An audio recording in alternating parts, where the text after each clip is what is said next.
You can take a sociology paper. Maybe it's not brilliant, but it's new. Perhaps it could be improved. What review of that concurrent system has happened? Has anybody examined it and said, let's improve on that? No. Semester is nothing to do with interdisciplinarity as far as I can see. Then he said, continuous learning and assessment feedback will happen, and instead of long periods of leisure, which you students have, and then sudden flurry just before the April exam, semester system will be better for you. Now you students know that you have internal assessment, again brought in about 4 or 5 years ago, quite new, which has to some extent at least, perhaps it could be improved, meant that you do have to keep writing assignments, that your teachers will give you tests, that you have a mid-year exam in January or December, which is a sort of practice round, and that in a way you are getting quite a lot of feedback. And feedback in the form of a teacher's comments very often. You didn't handle this essay right, your introduction was not good, you forgot to mention so-and-so, so the feedback is useful. Semester system would give you feedback in terms of, sorry, you failed, 43. That would be the feedback you get. So I feel that we've actually got a feedback system which is better than what he's planning to have. And my students tell me that the January test which we have in our college, you know, thank you ma'am, it was really necessary, I needed that feedback. Thank goodness it's only 10% because I haven't totally lost everything if I didn't do well, and I say, look, we've got 1 more term left, we can bring you up to the mark and so on. So I feel that this loss of the mid-year exam is quite dangerous. And also students will come into the college in July when the admissions happen. Some students who are on 4th list or OBC list or general list reopened after OBC list, etc. We know they come in pretty late, September, quite often September. Then they'll have Commonwealth Games, 2-3 week holiday, and then they'll have 3 weeks classes, and then they'll have first Delhi University exam which counts. And we think that that is too short a time to bring students up from fill in the box, tick the blank, kind of short answer CBSE training that you have in discursive subjects like history, English, you know, to get them up to what is a university level exam, what kind of argument and discussion should you be doing, what levels of analysis and higher order reading skills are you going to have, and so on. We can't do that, we don't feel, especially with the later entry students in that short time.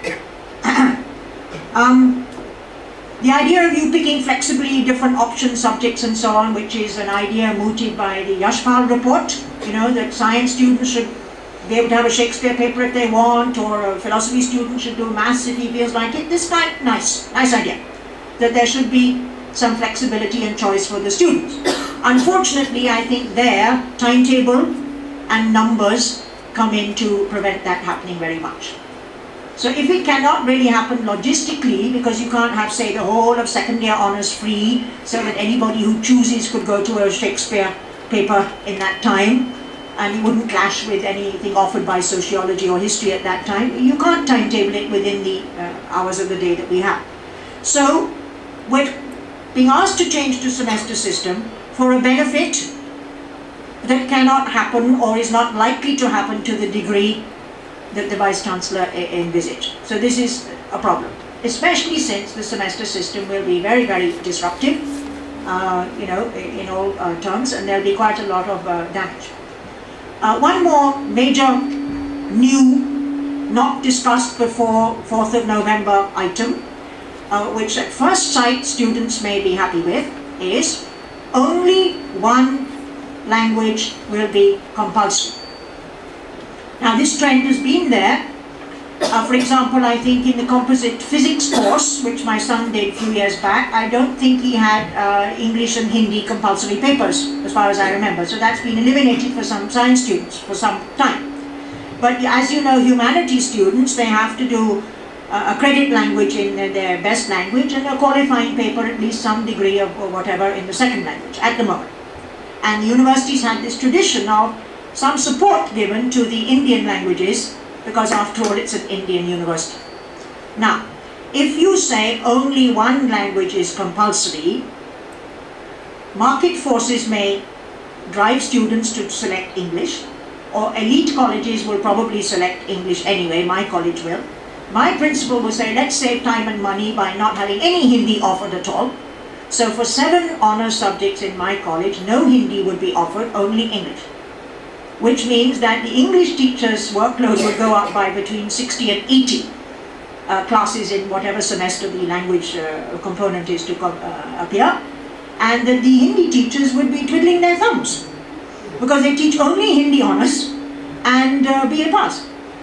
So this seems to be not only a rather impractical and rash suggestion, but from an ideological point of view, should it be that a premier university in India should not give even that much support to students making themselves reasonably literate and competent at a highish order in an Indian language?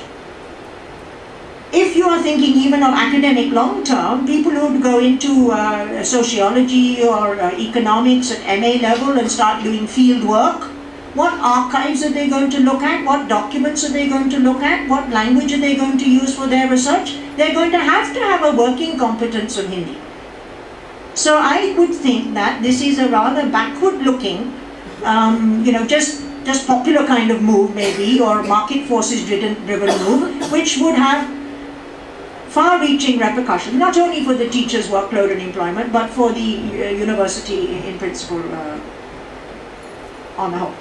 Now, I won't take any longer because I've got other things that I could say in the discussion and so on. I'll just tell you a couple more things. Since it seems to me that most of the reasons put forward by the Vice-Chancellor for the semester system being a good idea, what are the benefits of the semester system, are actually, they don't hold water. That I could demolish them with arguments and I could say this is actually either not going to happen or it's not a good idea, or we've already got it. So why do we need to change in order to get it? As with internal assessment, for example.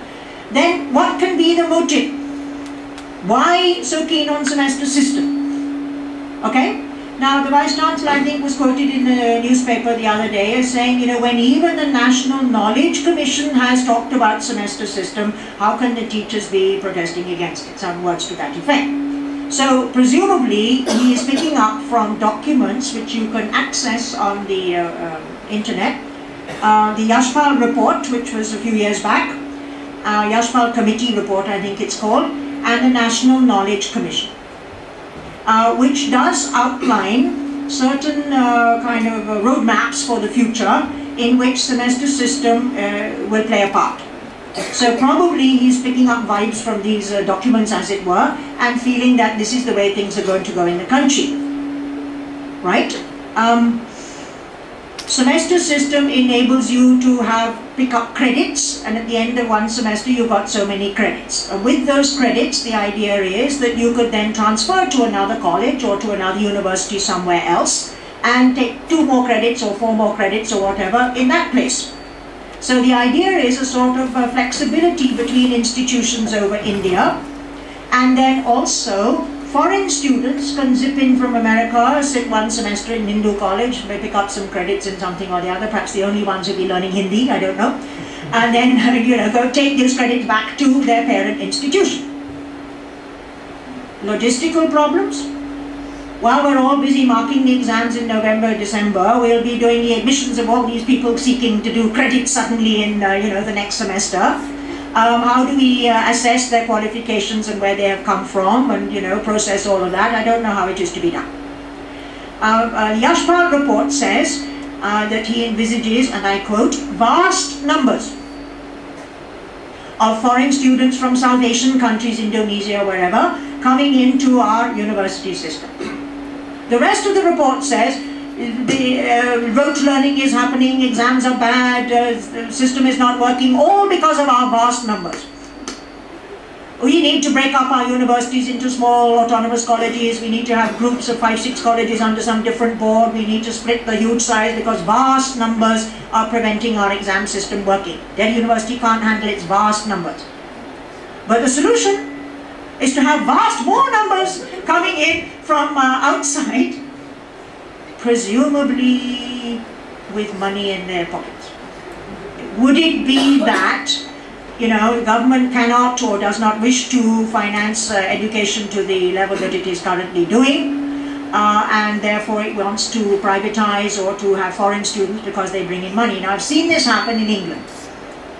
You know, more than 1/6 of Oxford University is foreign students. And I can't say I'm complaining because my son is there. But it does have some repercussions that you need to think about. You can't fail all the foreign students and take their money. So you have to pass some of them. Sometimes that means, or could mean, a lowering of standards. Yeah? And Oxford University gives more firsts now than, say, Durham University, which was a nowhere place previously, which is tougher now to get a first class in. So there are problems. Similarly, if students are flitting in and out all over India, into Delhi University and out, first of all, who's going to go out? Having got a seat in Hindu college, are you then going to say, please, please, please let me go to backwoods somewhere and take 2 credits somewhere else? Only if there was a very good place over there and it had a very special course which was not available in Hindu college, then you might. But the trouble is, how are you going to assess who can be let in and who not? One, if the curriculum is not uniform. Is there a danger of a uniform curriculum or uniformly imposed, centrally imposed standards all over the country so that this flitting to and fro can happen? So this is something that you might have to look out for. Okay? So there are quite a number of dangers, I think, on that front, which if you wish in discussion, I can quote from the National Knowledge Commission report, which I brought with me to that effect. But I think I've given you enough to think about, and others will fill in all the gaps which I've missed out. One thing I have missed out, re-evaluation. You have a right to re-evaluation. It was brought in 15 years ago or something after a lot of pressure. All of you know of brilliant students who got 0 in an exam when they actually sat the exam and did well. Only on re-evaluation is that corrected. I have done re-evaluation very often because I live near the exam branch and they think I'm a friendly person.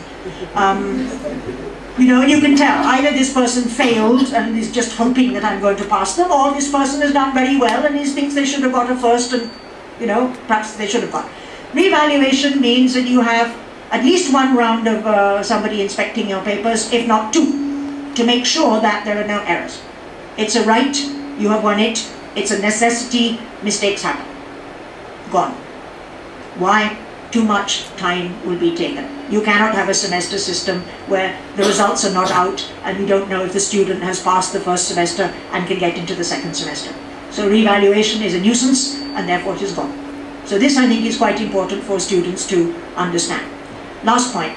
There's a student of mine from Jesus and Mary College who's in first year MA English, and she got swine flu or jaundice during the first semester exams of MA English.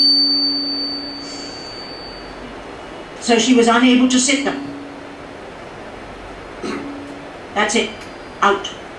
She can attend the lectures of second semester if she wishes, but she cannot sit the exam. So she is idle from 4th of December 2009 until and if she gets readmission on 21st of July or whatever 2010.